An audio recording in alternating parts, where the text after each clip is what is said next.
Welcome to Fight News Now Extra. My name is John Pollock, and we've got Robin Black joining me on the desk as we will chat today's news. We're also going to discuss the UFC heavyweight division with a number of moving parts, including Cain Velasquez eyeing his next fight, and we find out when a former light heavyweight champion is going to return to the octagon following a 2-year layoff.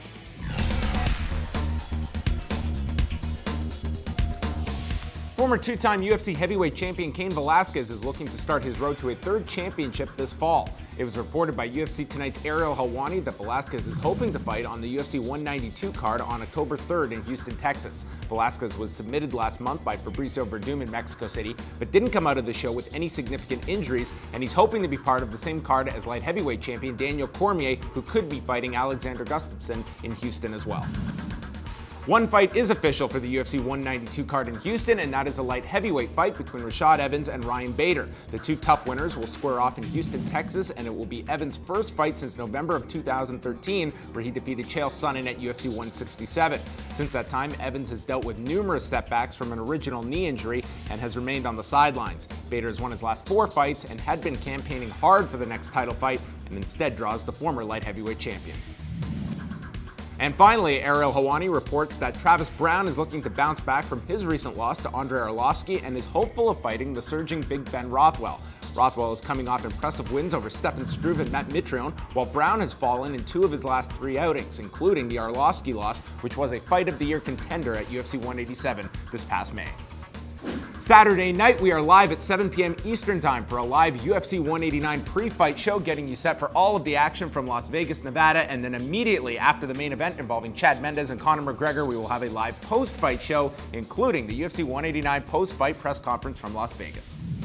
Here with Robin Black, and lots to discuss, not the least of which is UFC 189 on the weekend, but we also have some news items in terms of the heavyweight division and a lot of interesting moving parts. Cain Velasquez, he's looking at that October 3rd card in Houston, Texas, which may also feature his teammate Daniel Cormier defending the title. For Cain Velasquez, he at least wasn't hurt coming out of Mexico City, and realistically, I think he's 1 fight away, and then suddenly we're talking about the potential rematch with whoever's got the title, if it's Verdum or who knows, it could be some other heavyweight by then. I agree. And whoever that guy he's going to fight on that card is has a great opportunity and a terrifying assignment.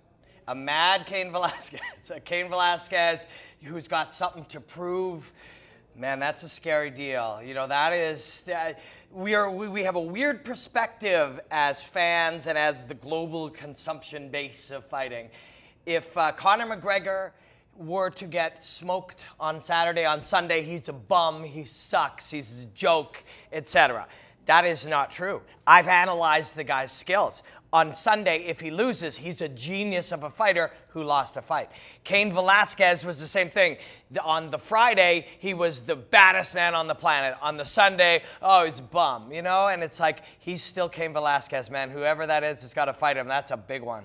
One of the things that it's really hitting me this week, just seeing all the things that Conor's involved with, all the pieces that are being written on him, is the fact that we take for granted that these champions, particularly the big stars, your Ronda Rouseys, your Conor McGregors, they are the ones that are out there, and Conor, 10 days out from his fight, is flying to Bristol, Connecticut for a day at ESPN, is going to New York City for a Reebok launch, then is going cross-country back to Las Vegas, while the challenger is at home training. And Chad Mendes doesn't have the luxury of a full fight camp, but it's going to be the same deal when we talk about Ronda Rousey and Bethe Correia and the differences in terms of media obligations. And you can see it in Conor McGregor in some of these embedded videos. Like, the guy does come across like he is somewhat worn out by this process. He's cut off certain media before the fight, but that's a huge part that it's a distraction that's taking you away from those, especially the last hard week of training, which was last week. We've talked a lot about, you know, the fact that you can't stay the champion forever. Never mind that in today's modern age, even becoming the champion, if you're already a star like Conor McGregor, is an insane assignment. Eventually, Anderson Silva got worn down. Eventually, George St. Pierre got worn down. They all do. They all eventually do. It's too much. That's what Anderson said when he lost the title. He said he wasn't sad. He was like, there is a weight off my shoulders now. And believe me, everything that comes with that and that spotlight, you feel it. George St. Pierre was was scrutinized more so by himself than anybody else, of just that pressure of being in that spot for that long. Connor's not even there yet. He hasn't even won the title, and he's experiencing it. He is experiencing it, and it does matter. George was saying, oh my God, it got so tiring, so mentally exhausting to have that target on my back. And Johnny Hendricks probably intentionally was like, I'm looking to have that target on my back. I want to be the guy they're all coming after. Really? You want that? Because you had it once. You had it one time, and it was too much. And he did feel the effects of it in that fight with Robbie Lawler, the one defense that he had to make.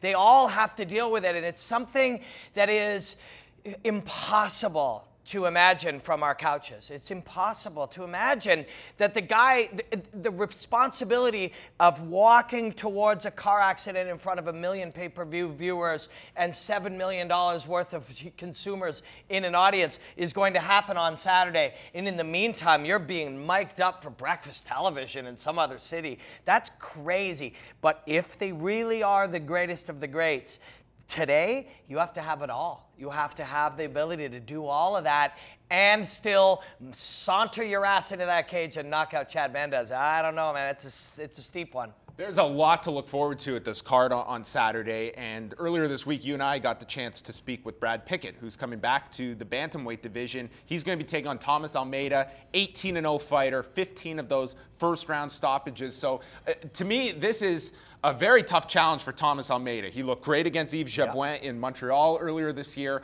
but this is a test. And Brad Pickett, I mean, one of the most calm individuals when it comes to a guy who is about to cut weight over the next 48 hours. But he believes he has a great game plan, and the odds are extremely long for this fight in the favor of Almeida. Even before we spoke to Pickett, I was looking at those odds and going, this is a live dog.